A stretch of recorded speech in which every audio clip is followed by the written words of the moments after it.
जा रहा हूँ दो धुरेता का अंत, जिसमें हर बोर्ड के जो है क्वेश्चन हर बार पूछे जाते हैं। ये जो है एनसीईआरटी में हर बार पूछे जाते हैं। श्री श्याम क्लास में आपका स्वागत है। मैं आपके लिए नया वीडियो जो है स्क्रीन रिकॉर्डिंग में आपके लिए लेके आया हूँ। आसान भाषा में नया वीडियो आपके लिए लेके आया हूँ। इस वीडियो को लाइक सब्सक्राइब आके बेल आइकन जरूर ऑन करें। चलो शुरू करते हैं आज के लिए। ये टॉपिक जो है शीत युद्ध। शीत युद्ध का अर्थ क्या होता है? शुरुआत में इससे पहले हम ये जान लें कि शीत युद्ध से पहले क्या क्या हुआ था। शीत युद्ध में क्या क्या हुआ था वो भी जान लेते हैं। शीत युद्ध सबसे प्रथम युद्ध ये वाला जानना बहुत इंपॉर्टेंट है। प्रथम विश्व युद्ध 1914 से 1918 के बीच में हुआ था, ठीक है आपको। और द्वितीय विश्व युद्ध ये देख लो 1939 से लेकर 1945 तक हुआ था, ठीक है बच्चों।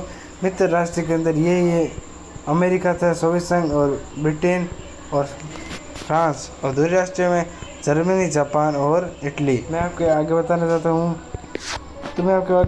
शीत युद्ध का दौरा। शीत युद्ध का दौर जो है 1945 से लेकर 1991 तक हुआ था, ठीक है बच्चों।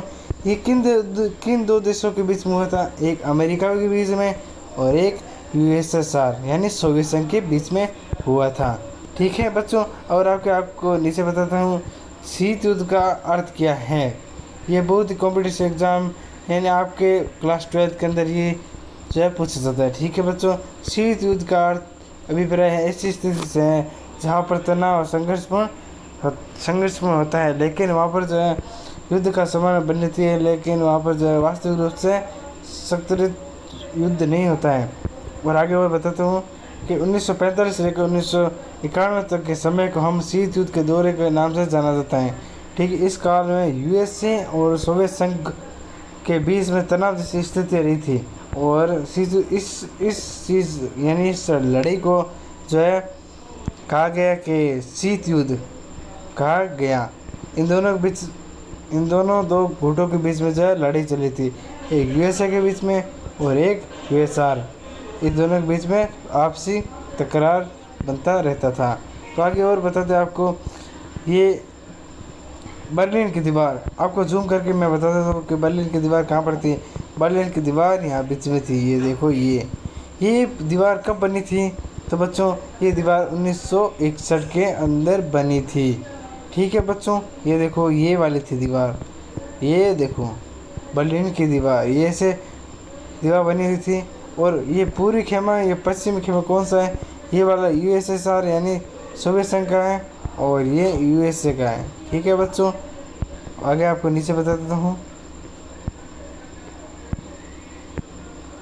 चलो तो बच्चों आपको आगे बताता हूँ दो ध्रुवीय का विश्व में क्या क्या हुआ था। अमेरिका और सोवियत संघ ने विश्व को दो हिस्सों में बांट दिया था, ठीक है। जैसे कैसे मैंने बांटा था देखो, चलो मैं आपको मैप के अंदर आपको जो है मैं इजी एक्सप्लेन कर देता हूँ। तो जैसे कि ये बर्लिन की दीवार आपके बीच में ये जो है बनी हुई है, ठीक है बच्चों। इस तरफ जो है यूएस है, ठीक है बच्चों। इसे हम पश्चिमी खेमा कहते हैं, इसे कहते हैं पश्चिमी खेमा, ठीक है बच्चों। और इसे हम कहते हैं पूर्वी खेमा, यानी इसे दूसरी दुनिया के नाम से भी जाना जाता है। और इसका जो है एक बात और रहता है कि बर्लिन की दीवार को कब नष्ट किया गया था? 1989 के अंदर जो है ख़त्म किया गया था, ठीक है बच्चों। तो बच्चों आगे मैं आपको बता देता हूँ कि शीत युद्ध के दौरान दोनों, ये तो आपको मैं बता दिया था कि पश्चिमी खेमा और यूएसए को आप क्या क्या कहते हैं? पश्चिमी खेमा यानी पश्चिम खेमा मैंने आपको बता दी यूएसए को कहते हैं, जिससे मैंने आपको मानचित्र के अंदर आपको विस्तार रूप से बताया था। इसे पूंजीवादी गुट कहते हैं। ये बहुत ही इंपॉर्टेंट क्वेश्चन है। कौन सा व्यवस्था थी वहाँ पर? पूंजीवादी व्यवस्था थी वहाँ पर। और पूरी खेमे को हम यूएसएसआर कहते हैं, जिसे दूसरी दुनिया के नाम से जाना जाता है। किसे कहते हैं? दूसरी दुनिया के नाम से जाना जाता है। तो आगे हम देखते हैं क्या क्या हुआ था आगे। और आगे हम आपको बता देता हूँ कि दोनों शीत युद्ध के दौरान दोनों महाशक्तियों के बीच में माहौल था। कैसा माहौल था? देखो, ये यूएसए था और ये यूएसएसआर, मतलब ये सोवियत संघ और ये यूएसए, और इन दोनों के बीच में जो है युद्ध जैसी स्थितियाँ बनी थी और हथियारों की होड़ थी और शक्ति बढ़ने का प्रयास था। शक्ति बढ़ाने यानी इसके पास मतलब 400 बंदूकें हैं तो इसके पास 30 हो गई, तो ये इसका जो है बराबर करेगा। इसलिए जो है अपने हथियारों की होड़ भी रहती थी और संघर्ष की शक्ति रहती थी कि मैं आपको ऐसा कर दूंगा, ये आपको ऐसे कर देगा। इसलिए तनाव की स्थिति रहती थी, भय का माहौल रहता था, मतलब डर का माहौल रहता था, कभी भी युद्ध छिड़ सकता है। चलो मैं आपको और आगे बताता हूँ कि क्या हुआ था। शीत युद्ध का अंत कैसे हुआ था? बच्चों, ये क्वेश्चन जो है कई बार मोस्ट इम्पोर्टेंट है, ये रट के जाना बच्चों, याद करके जाना, ये बहुत ही इम्पोर्टेंट क्वेश्चन है। तो शीत युद्ध के दौरान क्या क्या हुआ था?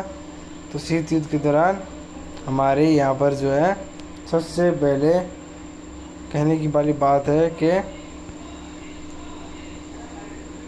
सन 1991 में सोवियत संघ यूएसएसआर का विघटन हो गया था। मतलब सोवियत संघ मतलब मैंने आपको कहा था ना पूर्वी खेमा यानी पश्चिमी खेमे का, यानी सोवियत संघ का जो है विघटन 1991 में हो गया था। और इस प्रकार दो ध्रुवीयता का अंत जो है खत्म हो गया। दो ध्रुवीयता किसे कहा था? मैंने कहा था ना, एक पूर्वी और पश्चिमी खेमे को हम दो ध्रुवीयता कहते हैं। जैसे दो ध्रुवीयता में से एक ध्रुवीयता जो है ख़त्म हो चुकी थी, उसका नाम था सोवियत संघ। कब हुआ था? 1991 में। कब हुआ था? 1991 में हुआ था। ओके बच्चों, और विश्व में एकमात्र महाशक्ति अमेरिका का यूएस से बचा। ठीक है, मैंने ये भी बता दिया था, सोवियत संघ खत्म हो गया तब यूएस से आ गया था, विश्व का एक ही ध्रुव हो गया था। और आगे और बताता हूँ आपको।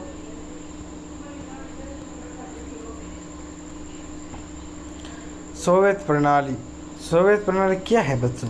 सोवियत प्रणाली जो एक समाजवादी व्यवस्था थी जो रूस में 1917 के अंदर एक क्रांति हुई थी, और समाजवादी सोवियत संघ गणराज्य में यूएसएसआर अस्तित्व में आया था। कब आया था? 1917 के अंदर ये समाजवादी व्यवस्था जो है आई थी।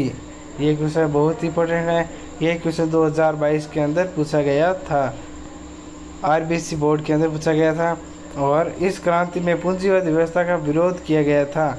कौन सी व्यवस्था का विरोध किया गया था? पूंजीवादी व्यवस्था। और मैंने आपको बताया था पूंजी व्यवस्था किस में थी? यूएसए में थी, और इन दोनों के बीच में लड़ाई चल रही थी। समाजवादी के आदर्शों में समता मूलक समाज में जरूरत प्रेरित थी। निजी संपत्ति की व्यवस्था में को समाप्त करने और समाज को समानता के सिद्धांत पर सचेत रूप से रचने के लिए बड़ी कोशिश की थी।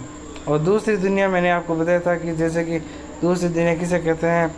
दूसरी दुनिया मैंने आपको बताया था कि दूसरी दुनिया पश्चिमी खेमे को कहते हैं। और पूर्वी यूरोप के देशों को समाजवादी प्रणाली के रूप में तर्ज डाला गया है, और इस समाजवादी देशों को ही दूसरी दुनिया कहते हैं। यूएसएसआर को हम समाजवादी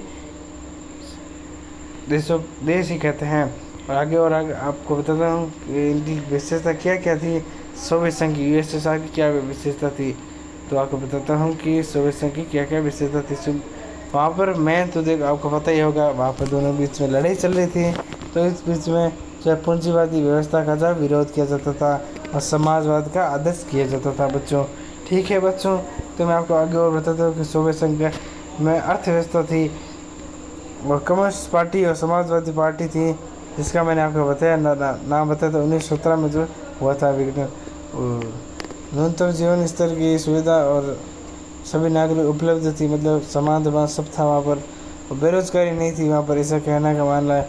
मिल्कियत का प्रमुख रूप स्वामित्व में था और घरेलू उपयोग विकसित था। और आगे बता दूँ कि तो थोड़ा इम्पोर्टेंट नहीं है आपको, थोड़े मैं आपको एक इम्पोर्टेंट क्वेश्चन बताता हूँ। तो बच्चों मैं आपको एक इम्पोर्टेंट क्वेश्चन बताता हूँ जो हर बार बोर्ड के अंदर पूछा जाता है। तो देखो कौन सा है, और मिल्क आपको ये वाला क्वेश्चन जो है स्टार रखा के ऐसे बता देता हूँ कि ये वाला क्वेश्चन जो है हर बार पूछा जाएगा। ये वाला जो है पूछा जाएगा। मिखाइल गोर्बाचेव, इनका जन्म कब हुआ था? 1931 के अंदर इनका जो जन्म हुआ था। इनका जन्म 1931 में हुआ था। सोवियत संघ के अंतिम राष्ट्रपति थे और कम्युनिस्ट पार्टी 1985 में महासचिव बने थे। ओके, ग्लासनोस्ट और पेस्ट्रोइक की नीति अपनाई थी। और ग्लासनोस्ट और पेस्ट्रोइक ये जो दो नीतियां हैं जो इनके द्वारा जो है चलाई गई थी। ठीक है बच्चों, और इनके द्वारा जो है एक आरोप भी लगा है शीत युद्ध समाप्त करने का, जो इन पर आरोप शीत युद्ध समाप्त करने का आरोप लगा है। और जर्मनी का एकीकरण में इनका बहुत ही योगदान रहा है। सोवियत संघ का विघटन पर जो है आरोप लगा, मैंने आपको बता दिया था। मिखाइल गोर्बाचेव की सुधार नीति क्या थी बच्चों? मिखाइल गोर्बाचेव 1985 के कम्युनिस्ट पार्टी के महासचिव बने थे बच्चों। और आपको बताता हूँ कि पश्चिमी देशों में इनकी सूचना प्रौद्योगिकी के मामले काफ़ी आगे निकल चुके थे, टेक्नोलॉजी के मामले बहुत आगे निकल चुके थे। मिखाइल गोर्बाचेव किसी पश्चिमी देशों के बराबर लाने के लिए सुधारों का प्रयास किया गया, मतलब जो है यूएसए के सुविधाओं के बराबर लाने का जो अपना पलड़ा जो है बराबर करना चाहा था और अपने देश को सुधारा भी था। मिखाइल गोर्बाचेव ग्लासनोस्ट और पेस्ट्रोइक की नीति चलाई थी। एक फ्यूचर बोर्ड थी इम्पोर्टेंट है, ध्यान रखना बच्चों। ग्लासनोस्ट का अर्थ क्या होता है? खुलापन। ठीक है बच्चों। पेस्ट्रोइक का मतलब पुनर्रचना। इसका अर्थ है कि वहाँ के लोगों को आर्थिक और राजनीतिक सुधार तथा लोकतंत्र की नीति अपने का कहा था। और ये एक इम्पोर्टेंट से फिर से आ गए हैं। ओके बच्चों, इस वीडियो को लाइक सब्सक्राइब और बेल आइकन को जरूर और करें। लाइक सब्सक्राइब और बेल आइकन को जरूर करें। धन्यवाद।